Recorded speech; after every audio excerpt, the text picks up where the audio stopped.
आज हम आपको भारत के एक ऐसे राज्य की सैर पे ले जाने वाले हैं जो अपने इतिहास, अपनी कला, अपने नृत्य, मंदिरों और कई ऐतिहासिक पर्यटन स्थलों के लिए जाना जाता है। इस राज्य में विश्व का सबसे लंबा डैम मौजूद है और यहाँ पर आप रॉयल बंगाल टाइगर और व्हाइट टाइगर को एक साथ देख सकते हैं। ये एक ऐसा राज्य है जहाँ 62 समुदाय के लोग एक साथ रहते हैं। यहाँ पर कई ऐसे त्योहारों का आयोजन किया जाता है जिन्हें देखने हर साल लाखों लोग आते हैं और इसी राज्य में दुनिया का सबसे बड़ा ओपन एयर थिएटर भी मौजूद है। और इस राज्य में एक ऐसी जगह भी मौजूद है जिसे भारत का बरमूडा ट्रायंगल कहा जाता है। ये एक बेहद ही शांत राज्य है और इस राज्य में 1000 से भी ज्यादा प्राचीन मंदिर है। दोस्तों, आज हम बात कर रहे हैं ओडिशा राज्य के बारे में। चलिए अब देर न करते हुए आज की मजेदार वीडियो शुरू करते हैं। सबसे पहले बता दें कि ओडिशा की राजधानी शहर है भुवनेश्वर, जो राजधानी होने के साथ साथ सबसे बड़ा शहर भी है। भुवनेश्वर को मंदिरों का शहर भी कहा जाता है और इसको साल 2016 में सबसे अच्छी स्मार्ट सिटीज की सूची में भी शामिल किया गया था। ओडिशा की कुल जनसंख्या 4,76,00,000 है। वहीं राज्य की अर्थव्यवस्था 6 लाख करोड़ है। ओडिशा अपनी सीमाएं पश्चिम बंगाल, झारखंड,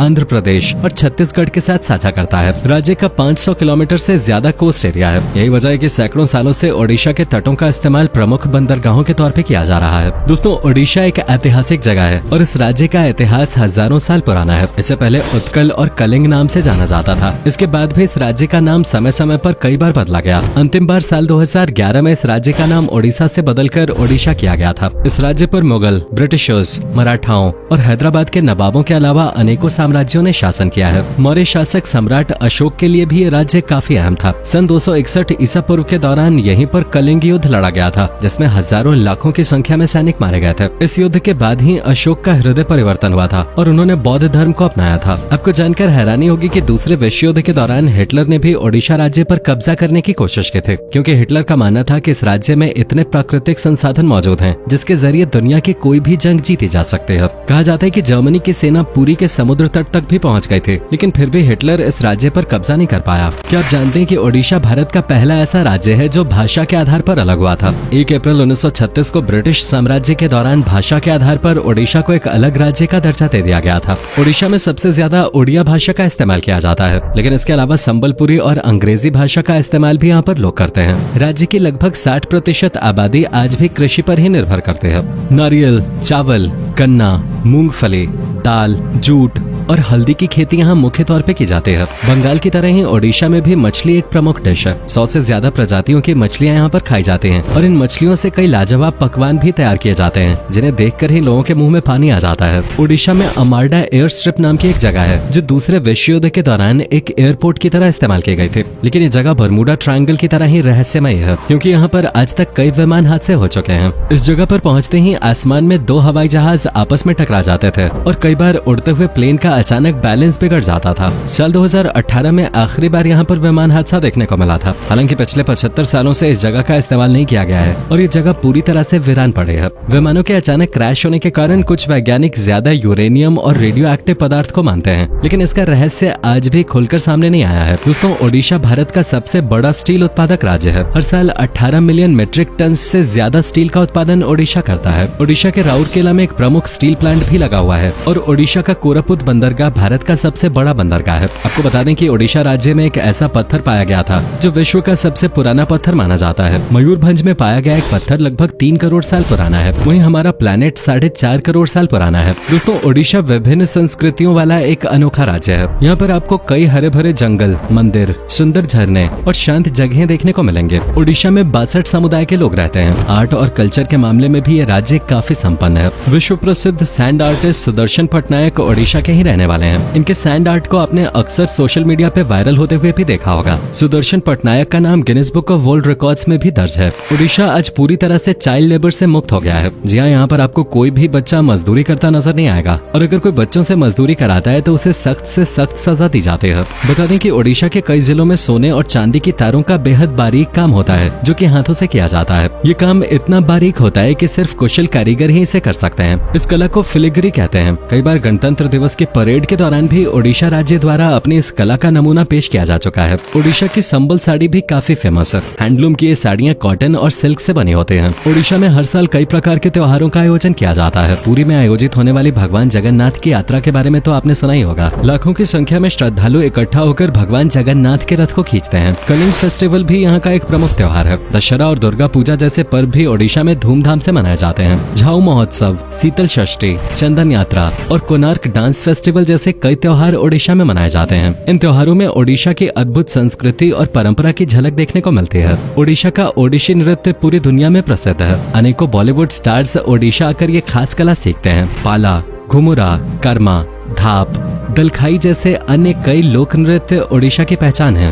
ओडिशा राज्य का खाना भी लाजवाब होता है। ओडिशा आकर अगर आपने यहाँ का स्ट्रीट फूड नहीं चखा तो आप काफी कुछ मिस कर सकते हैं। दही बड़ा, आलू दम और पहाल रसगुल्ला, छेने से बनी मिठाइयाँ और भेलपुरी तो ओडिशा में फेमस है ही, लेकिन ओडिशा की सबसे प्रमुख डिश का नाम दालमा है। इसके अलावा क्रैब, चिकन, मटन और मछलियों की भी कई डिशेज आपको यहाँ खाने को मिलेंगे। ओडिशा राज्य साफ सुथरा माना जाता है। खासतौर पर यहाँ के बड़े शहरों में आपको काफी साफ सफाई देखने को मिलेगी। देश को सैन्य रूप से मजबूत बनाने में भी ओडिशा का महत्वपूर्ण योगदान रहा है। फाइटर प्लेन तेजस एयरक्राफ्ट बनाने के दौरान ओडिशा के डॉक्टर कोटा हरि नारायण ने ही पूरी टीम को लीड किया था। ओडिशा के एपीजे अब्दुल कलाम आइलैंड पे अक्सर मिसाइल की टेस्टिंग की जाती है। भारत के शक्तिशाली मिसाइल जैसे आकाश, पृथ्वी, ब्रह्मोस और अग्नि जैसी कई मिसाइल्स का परीक्षण इसी आइलैंड पे किया गया है। दोस्तों, ओडिशा राज्य अपने मंदिरों के साथ साथ अपने नेशनल पार्क्स के लिए भी जाना जाता है। चलिए अब हम आपको ओडिशा में घूमने लायक प्रसिद्ध जगहों के बारे में बता देते हैं। ओडिशा के पुरी में स्थित भगवान जगन्नाथ का मंदिर पूरे राज्य का सबसे प्रसिद्ध दार्शनिक स्थल है। 4 धामों में से एक धाम यही मंदिर है। 12वीं शताब्दी के दौरान इस मंदिर का निर्माण कराया गया था। इसमें भगवान जगन्नाथ के साथ साथ बलभद्र और देवी सुभद्रा की आराधना भी की जाती है। यहाँ पर रोजाना 10,000 से ज्यादा लोग भोजन भी करते हैं। 200 चूल्हे और 400 रसोइये इस मंदिर के विशाल रसोई में काम करते हैं। पुरी का बीच भी सैलानियों के बीच काफी लोकप्रिय है। सर्फिंग के दीवानों के लिए ओडिशा जन्नत से कम नहीं है। यहाँ हर साल सर्फ फेस्टिवल का आयोजन होता है, जिसमें देश विदेश से लोग अपनी अद्भुत प्रतिभा का प्रदर्शन करने आते हैं। ओडिशा के भुवनेश्वर शहर की स्थापना राजा शिशुपाल द्वारा की गई थी। वैसे तो इस शहर में कई ऐतिहासिक मंदिर हैं, लेकिन भगवान शिव का लिंगराज मंदिर उनमें सबसे प्रमुख है। इस मंदिर से लोगों की विशेष आस्था जुड़ी हुई है। धौले हिल्स, उदयगिरी और खंडगिरी गुफाएं, रत्नागिरी बौद्ध मठ, नंदनकानन चिड़ियाघर जैसी अनेकों जगह आप भुवनेश्वर में घूम सकते हैं। साथ ही भुवनेश्वर में आप यहाँ की शानदार नाइट लाइफ का भी भरपूर आनंद ले सकते हैं। यहाँ पर आपको कई पब, बार और क्लब्स मिलेंगे, जिनमें आप मौज मस्ती के साथ साथ शानदार फूड भी एंजॉय कर सकते हैं।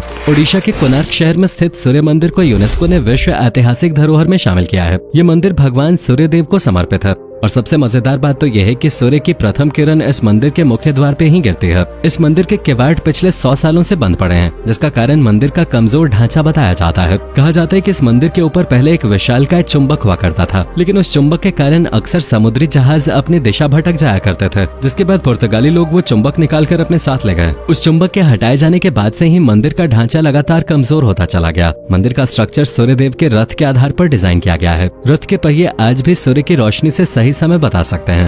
जयपुर ओडिशा की वो जगह है जो प्रकृति प्रेमियों के लिए जन्नत से कम नहीं है। यहाँ के हरे भरे जंगल, घाटियाँ, झरने हर किसी का मन मोह लेते हैं। कई प्रवासी पक्षी भी आपको यहाँ देखने को मिलेंगे। यहाँ दरिंगबाड़ी नाम का एक गाँव है, जिसको ओडिशा का कश्मीर कहा जाता है। यहाँ 3000 फीट की ऊंचाई पर स्थित एक हिल स्टेशन है और ये ओडिशा की एकमात्र जगह है जहाँ सर्दियों में बर्फबारी होती है। ओडिशा के पंपोश इलाके के हनुमान वाटिका में 108 फीट ऊंची हनुमान जी की प्रतिमा लगी हुई है, जो पूरे राज्य की सबसे बड़ी मूर्ति है। सिलमीपाल वाइल्ड लाइफ सैंक्चुअरी भी ओडिशा आने वाले पर्यटकों के बीच काफी लोकप्रिय है। कटक ओडिशा का दूसरा सबसे बड़ा शहर है और पुराने समय में ओडिशा की राजधानी हुआ करता था। इस शहर का इतिहास 1000 सालों से भी ज्यादा पुराना है। यहाँ पर आप Mahanadi barrage, Bhitarkanika wildlife sanctuary, Bhattarika temples जैसी जगहों पे घूमने के लिए जा सकते हैं। पारादीप बंदरगाह ओडिशा का एक प्रमुख बंदरगाह है। यहाँ के समुद्री तट पे सनसेट का नजारा देखना काफी अच्छा लगता है। ओडिशा में ही स्थित चिलिका लेक एशिया की सबसे बड़ी खारे पानी की झील है। यहाँ पर आप बोटिंग के साथ साथ 160 से ज्यादा प्रजातियों के पक्षी देख सकते हैं। ओडिशा का हीराकुंड डैम दुनिया का सबसे लंबा बांध है, जिसकी लंबाई 56 किलोमीटर है। हीराकुंड डैम 1956 में बनकर तैयार हो गया था। साथ ही बता दें कि ओडिशा के मध्य में सियालिया नाम का एक गाँव है, जहाँ लोग रात को भी अपने घरों के दरवाजे खुले रख के ही सोते हैं। ओडिशा की हुमा मंदिर संबलपुर शहर से 23 किलोमीटर की दूरी पर और महानदी नदी के बाएं किनारे पर स्थित है। हुमा मंदिर की खासियत ये है कि ये एक लीनिंग टेम्पल है। ये एक शिव मंदिर है जो कि संबलपुर के 5वें राजा बलियर सिंह के शासनकाल में बनाया गया था। ओडिशा में दुनिया का सबसे सबसे बड़ा ओपन एयर थिएटर है। इसमें धनु यात्रा या धनु यात्रा नाम का एक सालाना नाटक प्रदर्शित होता है जो ओडिशा के बरगढ़ में मनाया जाता है। इस थिएटर में कृष्ण और कंस के युद्ध के दृश्य दिखाए जाते हैं। दोस्तों, ओडिशा घूमने के लिए आपको बहुत ज्यादा पैसों की जरूरत नहीं पड़ेगी। एक हफ्ते ओडिशा घूमने के लिए आपका 15 से 20 हजार प्रति व्यक्ति के हिसाब से खर्च होगा। यहाँ पर आपको होटल भी काफी सस्ते मिल जाएंगे। ट्रेन या फिर हवाई मार्ग के जरिए ओडिशा आना सबसे अच्छा साधन है। अगर आप वाकई में भारत के ऐतिहासिक मंदिर और समृद्ध इतिहास के बारे में जानना चाहते हैं तो एक बार ओडिशा की सैर अवश्य करें। तो दोस्तों, ये थी देवभूमि ओडिशा। उम्मीद करते हैं आपको हमारा ये एपिसोड पसंद आया होगा। आप में से अगर कोई है ओडिशा से तो हमें जरूर बताएं। हमें नीचे कमेंट करके जरूर बताएं कि आज के वीडियो में आपको ओडिशा की कौन सी बात सबसे ज्यादा अच्छी लगे। क्या आप कभी गए हो ओडिशा, और अगर गए हो तो आपका एक्सपीरियंस कैसा रहा, ये भी हमारे साथ शेयर जरूर कीजिएगा। साथ ही इस वीडियो को अपने दोस्तों और रिश्तेदारों के साथ शेयर करना मत भूलिएगा।